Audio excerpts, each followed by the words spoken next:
Bloodborne is... Start again. Hello all of you little demons, Jules here for WhatCulture.com, back again with another episode of the awesomely named and awfully hosted Tues Your Own Adventure, the weekly medieval themed format where I, the crown Jules of WhatCulture.com, take a list chosen by you, yes, you the person who's trying out a brand new recipe for the first time. Come on, add a bit more salt in there. That's too much, you've ruined it, check it out. Yes, you get to decide what list I dole out to you each and every week, and this week we have none other to thank than...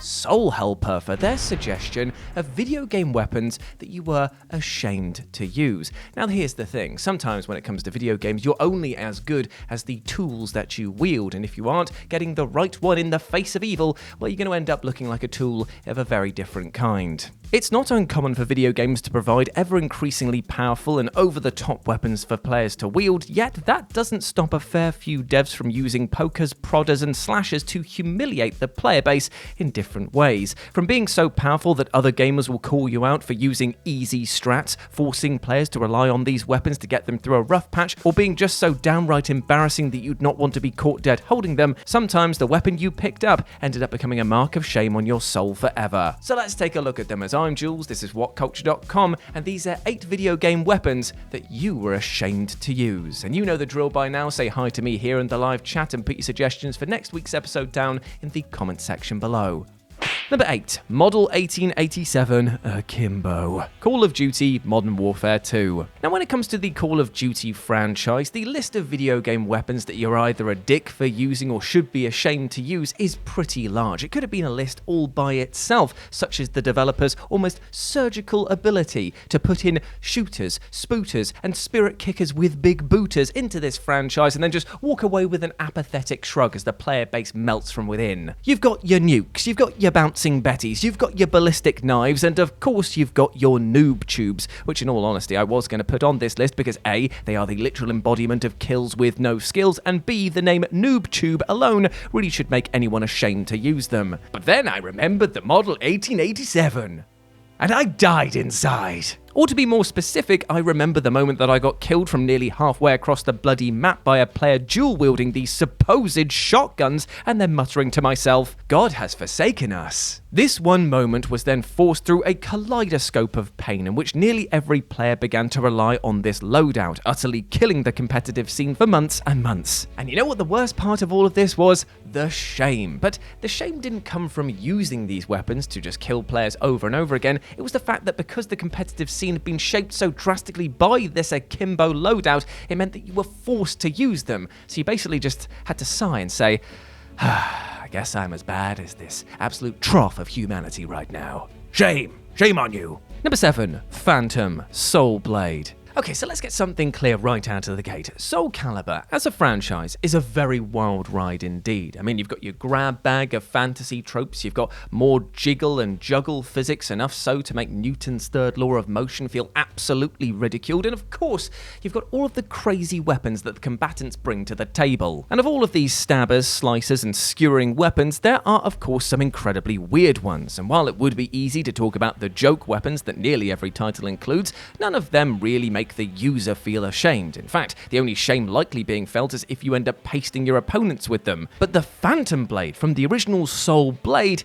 definitely hits different. And by that I mean that it's an invisible weapon, so feels incredibly cheap to use, and if you did use it, you should feel ashamed. That's right, Huang over here gets access to a weapon that not only is completely invisible, making it harder for your opponent to react to your attacks, but is also 3 feet longer than his original weapon, meaning that you can attack your foe without them being able to know where your reach even extends to. As you can imagine, this is the lowest of the low, the cheapest of the cheap, and if you use this against an opponent, you should feel very, very ashamed. Like proud owner of all of the Extreme Beach Volleyball spin-off games. Ashamed.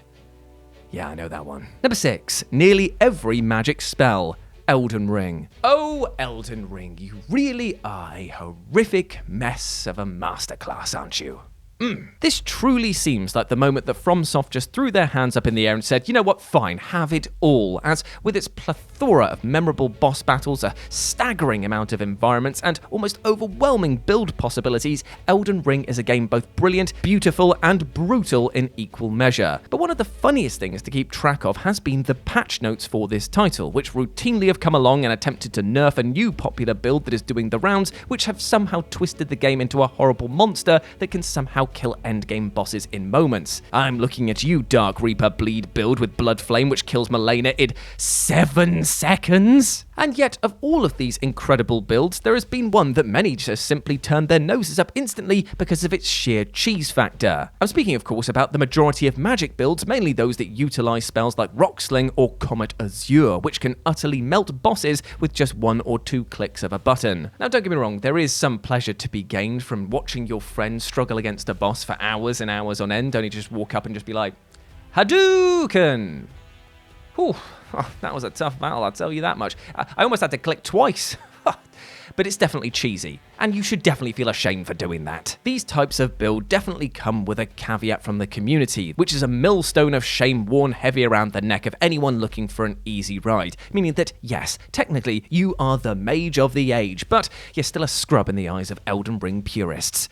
Hey look, I don't make the rules. Number 5, Farsight XR-20, Perfect Dark. Now sometimes a video game weapon will come along that is so overwhelming and offensively overpowered that it will actually shape the way the game itself is played around it. And that is definitely what happened with the case of the Farsight in Perfect Dark. I say this because the moment that players learned of the spawn location of this absolute friendship ender, every match would devolve into a rush towards that hotspot. And that's because the Farsight's ability to be both one of the most powerful sniper rifles in the game and was able to, oh yeah, let me check my notes here, see through walls made it a must-have. Yes, that's right, the cheapest of cheap tactics was now totally viable and also included by the developer, thanks to this game. And as you might expect, it ruined pretty much any couch multiplayer session if even one of your mates knew of its location and had even a modicum of skill. How could you not feel even a shred of guilt while using a gun that basically takes the concept of a fair fight and throws it out of the bloody window? Now what makes this even funnier is that there's actually defenders of this gun out there that are just like, oh no mate, but you still need skill to use it. It's a sniper rifle, so you still got to use skill to use it, mate.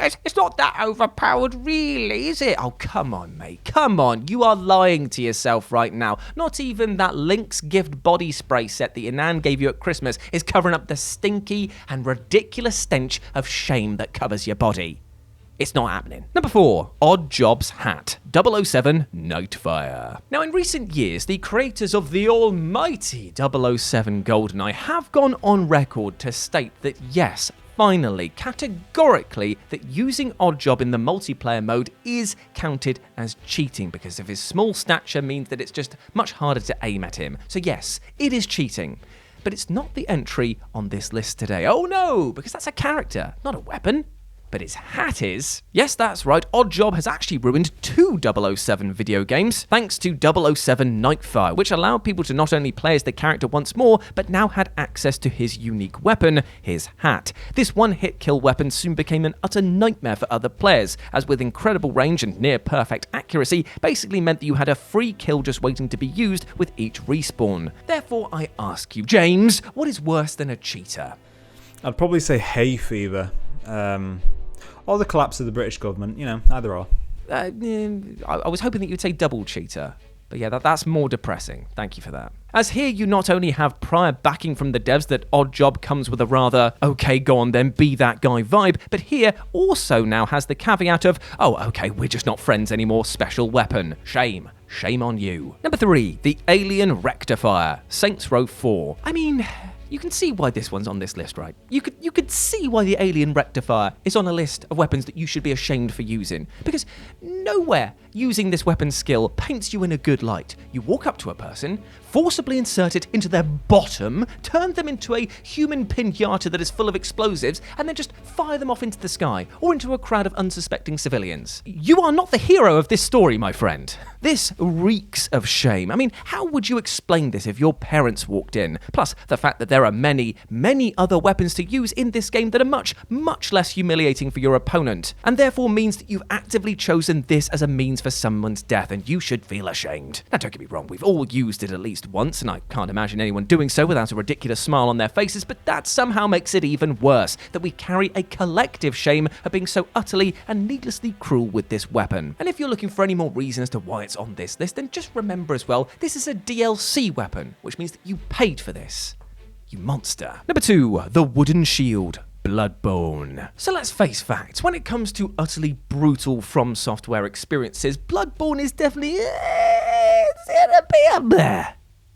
It's going to be up there. Presenting a huge departure from what fans are grown to expect from the likes of Dark and Demon's Souls, Bloodborne basically walked up, slapped your turtle-poking fighting style in the face, and then pulled your trousers down for good measure. This was a schoolyard bully of a video game that told you that everything that you'd relied on in the past was not going to serve you an ounce in this gothic nightmare. Here you needed to duck, dive, dodge, and drink so much body juice that you'd end up resembling a blood-filled balloon, and anything less was death. And the devs even made a huge point of this with the inclusion of the wooden shield. Now, while not technically a weapon in a traditional sense, you can still hit your enemy with it, which means you can deal damage, which means, evil finger Temple of Doom, is it? It's on the list. And I'm also including it because this shield utterly reeks of shame, more so than throwing dung pies at enemies in Dark Souls, more so than spamming S-stock hits on Dark Souls 3 to stunlock opponents, more so than having to call in support for bloody Pinwheel, as here this shield not only slows your movement while in use, but barely blocks any damage in the first bloody place. Yet the greatest mark of shame comes from the item description. Shields are nice, but not if they engender passivity. Oh, ouch. My pride. And number 1, the Sexy Beam. Silent Hill 3. The Sexy Beam. The Sexy Beam. The Sexy Beam.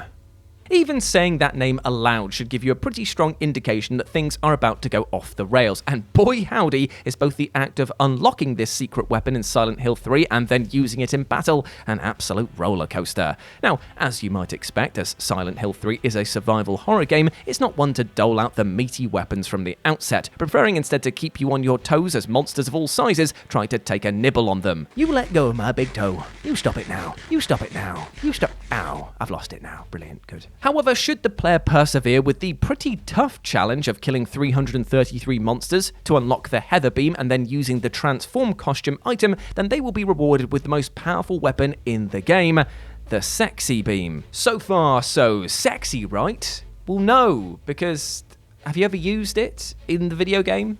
Have you ever forced a teenage girl to pose in a suggestive manner while she whispers, "Sexy Beam"? Sexy.